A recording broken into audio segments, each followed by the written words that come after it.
ನಮಸ್ಕಾರ ಮಕ್ಕಳೇ, ಇದು ಗಣಿತ 9ನೇ ತರಗತಿ ಭಾಗ 2. ಈ ಪಾಠದಲ್ಲಿ ಇವತ್ತು ನಾವು ಅಭ್ಯಾಸ 8.1ರಲ್ಲಿ 3ನೇ ಲೆಕ್ಕವನ್ನು ಮಾಡೋಣ. ಈ ಅಭ್ಯಾಸದಲ್ಲಿರ್ತಕ್ಕಂಥ ಎಲ್ಲ ಲೆಕ್ಕಗಳು ಹೆರಾನ್ನ ಸೂತ್ರದ ಮೇಲೆ ನಿಂತಿವೆ. ಹೆರಾನ್ನ ಸೂತ್ರ ಏನಪ್ಪ ಅಂದರೆ ತ್ರಿಭುಜದ ವಿಸ್ತೀರ್ಣ ಕಂಡುಹಿಡಿಯೋ ಸೂತ್ರ. ಇದು square root of S into S minus A into S minus B into S minus C. ಹಿಂದಿನ ಒಂದು ವಿಡಿಯೋದಲ್ಲಿ ನಾನು ಎಲ್ಲ ಇದ್ರ ಬಗ್ಗೆ ಈ ಒಂದು ವಿಸ್ತೀರ್ಣದ ಬಗ್ಗೆ ಎಲ್ಲ ಒಂದು ಮಾಹಿತಿ ಕೊಟ್ಟಿದ್ದೆ. ಅಂದರೆ ಈ ಒಂದು ತ್ರಿಭುಜದ ವಿಸ್ತೀರ್ಣ ಸೂತ್ರ ನಮಗೆ ಆಗಲೇ ಗೊತ್ತಿದೆ. ತ್ರಿಭುಜದ ವಿಸ್ತೀರ್ಣ ಅರ್ಧ ಇಂಟು ಪಾದ ಇಂಟು ಎತ್ತರ. ಆದರೆ ಎಲ್ಲ ತ್ರಿಭುಜಗಳಲ್ಲಿ ಎತ್ತರ ಕಂಡುಹಿಡಿಯೋದು ಕಷ್ಟ ಆಗುತ್ತೆ. ಹಾಗಾಗಿ ಇವನು ಒಂದು ಸುಲಭವಾಗಿರ್ತಕ್ಕಂಥ ಸೂತ್ರ, ತ್ರಿಭುಜದ ವಿಸ್ತೀರ್ಣ is equal to square root of S into S minus A, S minus B, S minus C. A ಅಂದರೆ ಎ, ಬಿ, ಸಿ ಅಂದರೆ ಇವು ತ್ರಿಭುಜದ ಬಾಹುಗಳು. ಎಸ್ ಅಂದರೆ ಅರ್ಧ ಸುತ್ತಳತೆ. ಇಷ್ಟಿದ್ಬಿಟ್ರೆ ನಾವು ಸುಲಭವಾಗಿ ಕಂಡುಹಿಡ್ಬೋದು. ಈಗ 3ನೇ ಲೆಕ್ಕವನ್ನು ಓದೋಣ. ಒಂದು ಉದ್ಯಾನವನದಲ್ಲಿ ಜಾರು ಬಂಡೆ ಇದೆ. ಅದರ ಒಂದು ಬದಿಯ ಗೋಡೆಯಲ್ಲಿ ಕೆಲವು ಬಣ್ಣದಿಂದ ಈ ಉದ್ಯಾನವನವನ್ನು ಹಸಿರಾಗಿ ಮತ್ತು ಸ್ವಚ್ಛವಾಗಿಡಿ ಎಂದು ಬರೆದಿದೆ. ಚಿತ್ರ 8.10 ಗಮನಿಸಿ. ಇದು ಚಿತ್ರ. ಇದು ಜಾರು ಬಂಡೆ ಅಂದರೆ ಇಲ್ಲಿಂದ ಹಿಂಗೆ ಜಾರ್ತಾರೆ, ಇಲ್ಲಿ ಹತ್ತಾರೆ, ಇಲ್ಲಿ ಜಾರ್ತಾರೆ. ಇದು ಪೂರ್ತಿ ಏನಿದೆ, ಇದು ಗೋಡೆ ಮಾಡಿದ್ದಾರೆ. ಇದರಲ್ಲಿ ಉದ್ಯಾನವನವನ್ನು ಹಸಿರಾಗಿಡಿ ಮತ್ತು ಸ್ವಚ್ಛವಾಗಿಡಿ ಅಂತ ಬರೆದಿದ್ದಾರೆ. ಗೋಡೆಯ ಬಾಹುಗಳು 15 ಮೀಟರ್, 11 ಮೀಟರ್ ಮತ್ತು 6 ಮೀಟರ್ ಇದ್ದರೆ ಬಣ್ಣ ಬಳಿದ ಜಾಗದ ವಿಸ್ತೀರ್ಣವನ್ನು ಕಂಡುಹಿಡಿಯಿರಿ. ಇಲ್ಲಿ ಬಾಹುಗಳು ಕೊಟ್ಟಿದ್ದಾನೆ, ನಾವು ವಿಸ್ತೀರ್ಣವನ್ನು ಕಂಡುಹಿಡಿಬೇಕು. ಇಲ್ಲಿ ಹೆರಾನ್ನ ಸೂತ್ರದ ಮೂಲಕ ಇದು ಭಾಳ ಸುಲಭ ಇದೆ. ನಾವು ಒಂದು ಕಚ್ಚಾ ಚಿತ್ರವನ್ನು ಹಾಕ್ಕೊಂಡ್ವಿ. 15 ಮೀಟ್ರ್, 6 ಮೀಟ್ರ್, 11 ಮೀಟ್ರ್. ಇಲ್ಲಿ ಅರ್ಧ ಸುತ್ತಳತೆಯನ್ನು ಕಂಡುಹಿಡ್ಕೊಳ್ಳೋಣ ಮೊದಲೇ. ಈಗ ಪೂರ್ತಿ ಸುತ್ತಳತೆ ಅಂದರೆ 11, 15, 6 ಕೂಡಬೇಕು. ಕೂಡಿ ಅದನ್ನು 2ರಿಂದ ಭಾಗಿಸಿದರೆ ಅರ್ಧ ಸುತ್ತಳತೆ ಸಿಗ್ತದೆ. 15, 11, 26, 26, 6, 32. 2 1 2, 2 1 2, 2 6 12, 16 ಬಂತು. ಅಂದರೆ ಅರ್ಧ ಸುತ್ತಳತೆ 16. ಅಂದರೆ ಅರ್ಧ ಸುತ್ತಳತೆ ಅಂದರೆ ಎಸ್. ಈಗ ಹೆರಾನ್ನ ತ್ರಿಭುಜದ ವಿಸ್ತೀರ್ಣ ಕಂಡುಹಿಡಿಯೋ ಸೂತ್ರ ಏನು? A is equal to square root of S into S minus A into S minus B into S minus C. S ಅಂದರೆ ಅರ್ಧ ಸುತ್ತಳತೆ 16 ಮೀಟ್ರ್ ಬಂದಿದೆ, 16 ಬರ್ದ್ವಿ. ಎಸ್ ಮೈನಸ್ ಎ ಅಂದರೆ ಎಸ್ ಬದಲಿಗೆ 16. ಎ ಅಂದರೆ ಯಾವುದಾದ್ರೂ ಒಂದು ಬಾಹು ಬರಿಬೋದು, 15 ಬರಿಬೇಕಂತಿಲ್ಲ. ಯಾವ ಕ್ರಮಾಂಕದಲ್ಲೇನು ಇಲ್ಲ. ಇಲ್ಲಿ 15, 16 ಮೈನಸ್ 15. ಎಸ್ ಮೈನಸ್ ಬಿ ಅಂದರೆ ನೆಕ್ಸ್ಟ್ ಬಾಹು, ಬೇರೆ ಬಾಹು 16 ಮೈನಸ್ 11. ಎಸ್ ಮೈನಸ್ ಸಿ ಇನ್ನೊಂದು ಲಾಸ್ಟ್ ಬಾಹು 16 ಮೈನಸ್ 6. 16 ಇಂಟು 16 15 ಹೋದರೆ 1 ಕಳಿಬೇಕಿಲ್ಲಿ. 16 11 ಹೋದರೆ 5. ಇಲ್ಲಿ 16 6 ಹೋದರೆ 10. 16 ಅಂದರೆ ನಾವು 4 ಸ್ಕ್ವೇರ್ ಅಂತ ಬರಿಬೋದು. ಇಲ್ಲಿ ಸ್ಕ್ವೇರ್ ರೂಟ್ ಹೋಗ್ಬೇಕಂದ್ರೆ ನಾವು 4 ಹೊರಗೆ ಬರ್ತದೆ, ಹಾಗಾಗಿ 4 ಸ್ಕ್ವೇರ್ ಅಂತ ಬರೆದ್ವಿ. ನೆಕ್ಸ್ಟ್ ಇಲ್ಲಿ 5 ಹಂಗೆ ಬರೆದ್ವಿ. ಇಲ್ಲಿ 10ನ್ನು 5 2 10 ಅಂತ ಬರ್ಕೊಂಡ್ವಿ. ಯಾಕಂದರೆ ನಮಗೆ 2 5 ಸಿಕ್ಬಿಟ್ರೆ 5 ಸ್ಕ್ವೇರ್ ಆಗುತ್ತೆ. 4 ಸ್ಕ್ವೇರ್ ಹಂಗೆ ಬರ್ಕೊಂಡ್ವಿ. 5 ಇಂಟು 5 5 ಸ್ಕ್ವೇರ್ ಆಯಿತು. 2 ಹಂಗೆ ಬರ್ಕೊಂಡ್ವಿ. 4 ಈ ಸ್ಕ್ವೇರ್ ರೂಟ್ಗೂ ಸ್ಕ್ವೇರ್ಗೂ ಕ್ಯಾನ್ಸಲ್ ಆಗಿ 4 ಹೊರಗೆ ಬರುತ್ತೆ. ಅದೇ ರೀತಿ 5 ಕೂಡ ಹೊರಗೆ ಬರುತ್ತೆ. 4 5 20. 2 ಸ್ಕ್ವೇರ್ ರೂಟ್ ಒಳಗೇ ಇದೆ, ಹಾಗಾಗಿ 20 square root of 2 metre square. ಇದು 3ನೇ ಲೆಕ್ಕ ಭಾಳ ಸುಲಭ ಇದೆ. ನಾವೇನಿಲ್ಲ, ಹೆರಾನ್ನ ಸೂತ್ರ ಹಾಕೋಬೇಕು, ಅರ್ಧ ಸುತ್ತಳತೆ ಕಂಡುಹಿಡ್ಕೋಬೇಕು, ನಾವು ಲೆಕ್ಕವನ್ನು ಮಾಡ್ತಾ ಹೋಗಬೇಕು. ನೆಕ್ಸ್ಟ್ 4ನೇ ಲೆಕ್ಕಕ್ಕೆ ಹೋಗೋಣ. 4ನೇ ಲೆಕ್ಕ ಓದೋಣ. 2 ಬಾಹುಗಳು 18 ಸೆಂಟಿಮೀಟರ್ ಮತ್ತು 10 ಸೆಂಟಿಮೀಟರ್ ಇದೆ ಮತ್ತು ಅದರ ಸುತ್ತಳತೆಯು 42 ಸೆಂಟಿಮೀಟರ್ ಇರುವ ತ್ರಿಭುಜದ ವಿಸ್ತೀರ್ಣವನ್ನು ಕಂಡುಹಿಡಿಯಿರಿ. ತ್ರಿಭುಜದಲ್ಲಿ 3 ಬಾಹುಗಳಿರ್ತವೆ, ಆದರೆ 2 ಬಾಹುಗಳು ಕೊಟ್ಟಿದ್ದಾನೆ. ನಮಗೆ ಸುತ್ತಳತೆ ಇರೋದ್ರಿಂದ ಈ 2 ಬಾಹುಗಳನ್ನು ಅದರಲ್ಲಿ ಕಳೆದ್ರೆ ಇನ್ನೊಂದು 3ನೇ ಬಾಹು ಸಿಗುತ್ತೆ.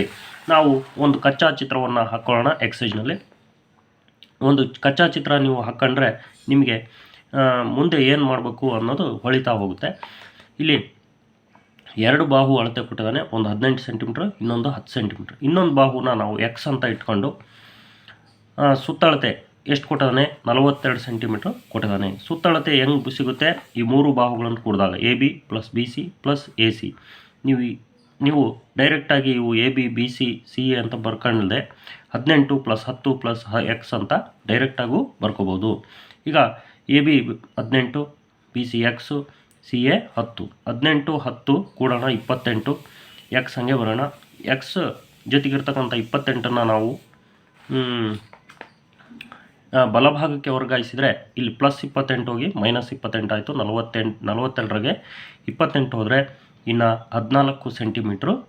ಇನ್ನೊಂದು ಬಾಹುವಿನ ಉದ್ದ 14 ಸೆಂಟಿಮೀಟ್ರು. ಈಗ ಈ ಮೂರು ಬಾಹುಗಳನ್ನು ಕೂಡಿದಾಗ 42 ಸೆಂಟಿಮೀಟ್ರ್ ಸುತ್ತಳತೆ ಅವರೇ ಕೊಟ್ಟಿದ್ದಾರೆ. ಅರ್ಧ ಸುತ್ತಳತೆ ಬೇಕು ನಮಗೆ. ಈ ಒಂದು ಹೆರಾನ್ನ ಸೂತ್ರ ಮಾಡ್ಬೇಕಾದ್ರೆ ನಾವೇನು ತಪ್ಪು ಮಾಡ್ತೀವಿ ಅಂದರೆ ಅರ್ಧ ಸುತ್ತಳತೆ ಕಂಡುಹಿಡ್ಕೊಳ್ಳಲ್ಲ, ಪೂರ್ತಿ ಸುತ್ತಳತೆ ಬರ್ಕೊಂಡ್ಬಿಡ್ತೀವಿ. ಅವಾಗ ತಪ್ಪಾಗ್ತದೆ ಲೆಕ್ಕ. ಅದಕ್ಕೆ ಅರ್ಧ ಸುತ್ತಳತೆ ಈಸ್ ಈಕ್ವಲ್ ಟು 42ರ ಅರ್ಧ 21 ಅಂದರೆ ಎಸ್ ಬೆಲೆ. ಈಗ ಹೆರಾನ್ನ ಸೂತ್ರದಿಂದ ತ್ರಿಭುಜದ ವಿಸ್ತೀರ್ಣ ಕಂಡುಹಿಡಿಯೋಣ. ಅಲ್ಲಿ ಲೆಕ್ಕದಲ್ಲಿ ತ್ರಿಭುಜದ ವಿಸ್ತೀರ್ಣ ಕಂಡುಹಿಡ್ರಿ ಅಂತ ಹೇಳಿದ್ದಾರೆ. ತ್ರಿಭುಜದ ವಿಸ್ತೀರ್ಣ ಎ ಅಂದರೆ area is equal to √S into S minus A into S minus B into S minus C. S ಅಂದರೆ ಅರ್ಧ ಸುತ್ತಳತೆ 21, A S minus A 21 minus ಒಂದು ಬಾಹುವಿನ ಅಳತೆ 18, ಇನ್ನೊಂದು ಬಾಹುವಿನ ಅಳತೆ 10, ಇನ್ನೊಂದು ಬಾಹುವಿನ ಅಳತೆ 14. 21 ಎಸ್ ಬದಲಿಗೆ ಬರ್ಕೊಂಡಿದ್ದೀವಿ. 21 ಬರೆದ್ವಿ. 21ರಾಗ 18 ಹೋದರೆ 3, 21ರಾಗ 10 ಹೋದರೆ 11, 21ರಾಗ 14 ಹೋದರೆ ಇನ್ನು 7. ಈಗ ನಾವು 21 ಇಲ್ಲಿದೆ, ತಿರ್ಗಾ 3 7, 3 7 21, 2 21 ಆಗಿದ್ವು. ಹಂಗಾಗಿ 21ರ ಘಾತ 2 ಅಂತ ಬರೆದ್ವಿ. ಗುಣಾಕಾರದಲ್ಲಿ 2 21 ಆಗ್ತವೆ, ಅದಕ್ಕೆ. ನೆಕ್ಸ್ಟ್ 11 ಉಳಿತು, 11 ಹಂಗೆ ಬರೆದ್ವಿ. 21 ಸ್ಕ್ವೇರ್ ಅಂದರೆ ಸ್ಕ್ವೇರ್ಗೂ ಕ್ಯಾನ್ಸಲ್ ಆಗಿ 21 ಹೊರಗೆ ಬರುತ್ತೆ. 21 11 ಒಳಗೆ ಏನಿದೆ 21 √11 ಸೆಂಟಿಮೀಟರ್ ಸ್ಕ್ವೇರ್. ಇದೇನಿದು ತ್ರಿಭುಜದ ವಿಸ್ತೀರ್ಣ. ನೆಕ್ಸ್ಟ್ 5ನೇ ಪ್ರಶ್ನೆ ಓದೋಣ. ಒಂದು ತ್ರಿಭುಜದ ಬಾಹುಗಳ ಅನುಪಾತವು 12:17:25 ಮತ್ತು ಅದರ ಸುತ್ತಳತೆಯು 540 ಸೆಂಟಿಮೀಟರ್ ಆಗಿದೆ. ಅದರ ವಿಸ್ತೀರ್ಣವನ್ನು ಕಂಡುಹಿಡಿಯಿರಿ. ಇಲ್ಲಿ ಬಾಹುಗಳ ಅಳತೆ ಕೊಟ್ಟಿಲ್ಲ, ಆದರೆ ಬಾಹುಗಳು ಎಷ್ಟೆಷ್ಟದಾವಂತ ಅನುಪಾತ ಕೊಟ್ಟದನು. ಹಂಗಾಗಿ ನಾವು ಮೊದಲೇ ಬಾಹುಗಳು ಎಷ್ಟೆಷ್ಟು ಅಂತ ಕಂಡುಹಿಡ್ಕೋಬೇಕು. ನಾವು ಅದನ್ನು ಎಕ್ಸಸೈಜ್ನಲ್ಲಿ ಮಾಡೋಣ. ಈಗ ಅನುಪಾತ 12, ಅನುಪಾತ 17, ಅನುಪಾತ 25 ಕೊಟ್ಟಿರೋದ್ರಿಂದ ತ್ರಿಭುಜದ ಬಾಹುಗಳ ಉದ್ದಗಳು 12x, 17x ಮತ್ತು 25x ಸೆಂಟಿಮೀಟರ್ ಆಗಿರಲಿ ಅಂತ ನಾವು ಇಟ್ಕೊಳ್ಳೋಣ. ಇಲ್ಲಿ ತ್ರಿಭುಜ ಸುತ್ತಳತೆ ಇವು ಮೂರನ್ನು ಕೂಡಿದ್ರೆ ಅವ್ರ ಸುತ್ತಳತೆ 540 ಸೆಂಟಿಮೀಟರ್ ಅಂತ ಕೊಟ್ಟಾರೆ. 540 ಸೆಂಟಿಮೀಟರ್ ತ್ರಿಭುಜದ ಸುತ್ತಳತೆ ಈಸ್ ಈಕ್ವಲ್ ಟು 540 ಸೆಂಟಿಮೀಟ್ರು. ಮೂರು ಬಾಹುಗಳು ಕೂಡೋಣ. 12x + 17x + 25x is equal to 540. ಇವನ್ನ 12, 17 ಕೂಡಿದಾಗ 29, 29 ಒಂದು 25 ಕೂಡಿದಾಗ 54, X is equal to 540.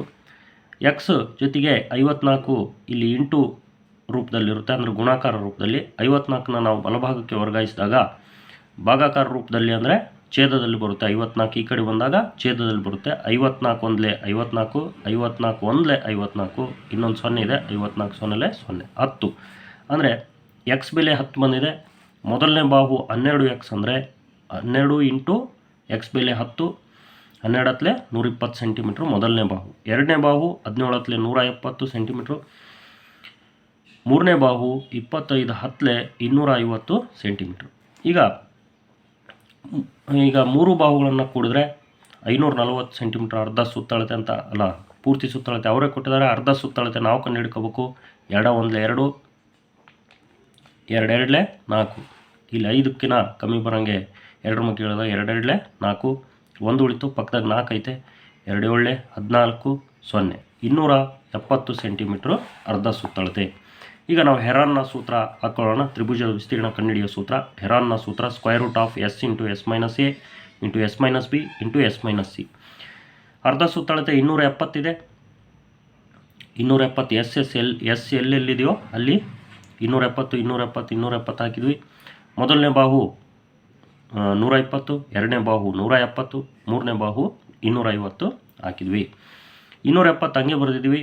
Into 270ರಾಗೆ 120 ಹೋದರೆ 150 ಕಳಿಬೇಕು. 270ರಾಗೆ 170 ಹೋದರೆ 100, 270ರಲ್ಲಿ 250 ಹೋದರೆ ಇನ್ನು 20. ನಾವು ಈ ಸ್ಕ್ವೇರ್ ರೂಟಿಂದ ತಪ್ಪಿಸ್ಕೊಳ್ಳೋಕ್ಕೆ ನಾವು ಇದನ್ನು ಸ್ವಲ್ಪ ಬಿಡಿಬಿಡಿಯಾಗಿ ಬರ್ಕೊಂಡು ಮಾಡೋಣ. ಇದು 27 ಅಂತ ಇದೆ. 9 3 27 ಆಗುತ್ತೆ. 9 ಇಂಟು 3 ಬರೆದ್ವಿ. 27 10 270, ಅದಕ್ಕೆ ಇಂಟು 10 ಆಗಿದ್ವಿ. ಈ 3 ಗುಣಿಸಿದಾಗ 270 ಬರುತ್ತೆ. ಹಾಗಾಗಿ ಬಿಡಿಬಿಡಿಯಾಗಿ ಬರ್ಕೊಂಡ್ವಿ. ನೆಕ್ಸ್ಟ್ ಇದು 15 ಇದೆ. 3 5 15, 3 ಇಂಟು 5 ಬರೆದ್ವಿ, ಇಂಟು 10 ಬರೆದ್ವಿ. ನೆಕ್ಸ್ಟ್ 100 ಅಂದರೆ ಇದು 10 10 100 ಆಗುತ್ತೆ. ಹಂಗಾಗಿ 10 ಸ್ಕ್ವೇರ್ ಬರೆದ್ವಿ. ಇದು 20 ಅಂದರೆ 2 10 20 ಅಂತ ಬರ್ಕೊಂಡ್ವಿ. ಈಗ ಇದನ್ನೇ 10 ಕೂಡ 2 ಇಂಟು 5 ಅಂತ ಬರ್ಕೋಬೋದು. ಮುಂದೆ ನಾವು ಅದನ್ನು ನೋಡೋಣ. 9 ಅಂದರೆ 3 ಸ್ಕ್ವೇರ್, 3 3 9, 3 ಸ್ಕ್ವೇರ್ ಬರ್ಕೊಂಡ್ವಿ. ಈ 3 ಎರಡು ಸೇರಿ 3 ಸ್ಕ್ವೇರ್ ಬರೆದ್ವಿ. ನೆಕ್ಸ್ಟ್ ಈ 10 ಸೇರಿ 10 ಸ್ಕ್ವೇರ್ ಬರ್ಕೊಂಡ್ವಿ.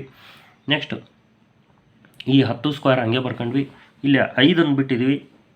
ಇಲ್ಲಿ ನಾವು 10ರಲ್ಲಿ ಇನ್ನೊಂದು 5 ಬರುತ್ತೆ. 5 2 10 ಅಂತಂದೇಳಿ, ಅದಕ್ಕೆ ಇದರಲ್ಲಿರ್ತಕ್ಕಂಥ 5 ಇದರಲ್ಲಿರ್ತಕ್ಕಂಥ 5 ಸೇರಿ 5 ಸ್ಕ್ವೇರ್ ಆಯಿತು. ಇಲ್ಲಿ 2 ಇದೆ. ಇದರಲ್ಲಿರ್ತಕ್ಕಂಥ 2 5 10 ಬರುತ್ತೆ. 2 ಸೇರಿ 2 ಸ್ಕ್ವೇರ್ ಬರೆದ್ವಿ. ಅಂದರೆ ಎಲ್ಲವಕ್ಕೂ ಸ್ಕ್ವೇರ್ ಬಂದಿದೆ. ಹಂಗಾಗಿ ಸ್ಕ್ವೇರ್ ರೂಟ್ ಕ್ಯಾನ್ಸಲ್ ಆಗುತ್ತೆ, ಎಲ್ಲವೂ ಹೊರಗೆ ಬರ್ತವೆ. 3 into 3 into 10 into 10 into 5 2 into 5, 3 3 9, 2 5 10 ಆಗುತ್ತೆ.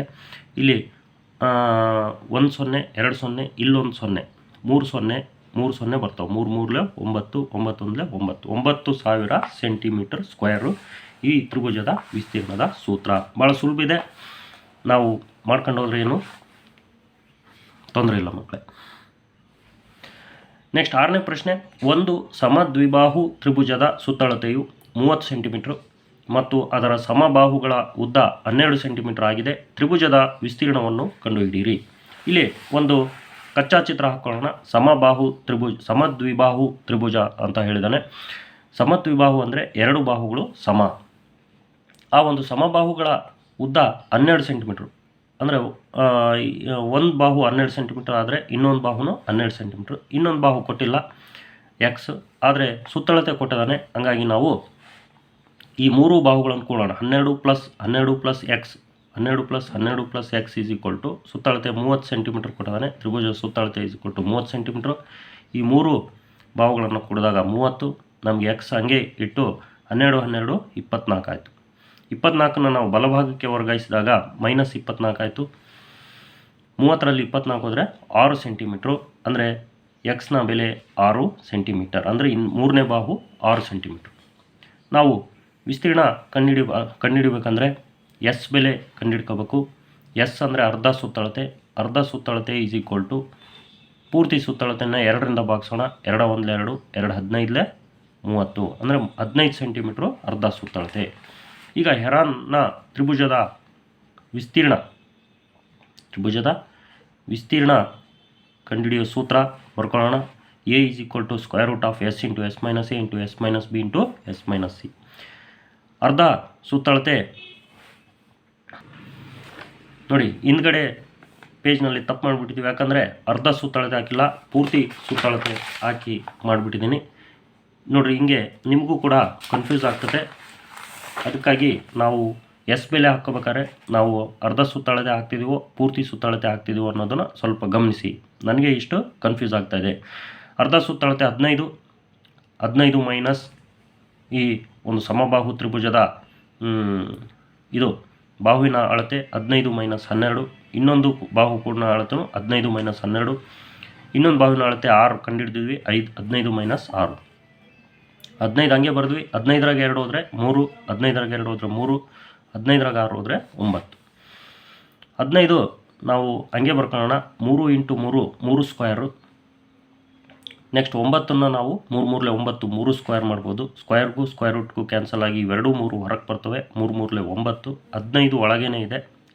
ಇದರಲ್ಲೇನು ಸ್ಕ್ವೇರ್ ಬರೋಲ್ಲ. ಹಾಗಾಗಿ ಉತ್ತರ ಏನು? 9 √15 ಸೆಂಟಿಮೀಟರ್ ಸ್ಕ್ವೇರು ಏನಿದು ತ್ರಿಭುಜದ ವಿಸ್ತೀರ್ಣ. ಭಾಳ ಸುಲಭ ಇದೆ ಈ ಒಂದು ಹೆರಾನ್ನ ಸೂತ್ರ. ಇವನು ಈಜಿಪ್ಟ್ನ ದೇಶದವನು ಭಾಳ ಒಳ್ಳೆ ಒಂದು ಸೂತ್ರವನ್ನು ಕೊಟ್ಟು ಹೋಗಿದ್ದಾನೆ. ಈ ಸೂತ್ರದಿಂದ ಈ ಲೆಕ್ಕಗಳು ಕೂಡ ನಿಮಗೆ ಭಾಳ ಸುಲಭ. ಸೂತ್ರವನ್ನು ನೆನ್ಪಿಟ್ಕೊಂಡ್ರೆ ಭಾಳ ಸುಲಭವಾಗಿ ಮಾಡ್ಬೋದು ಮಕ್ಕಳೇ. ಈ ಒಂದು ಚಾನಲ್ಗೆ ಸಬ್ಸ್ಕ್ರೈಬ್ ಆಗಿಲ್ಲ ಅಂದರೆ ಸಬ್ಸ್ಕ್ರೈಬ್ ಆಗಿ ಮಕ್ಕಳೇ.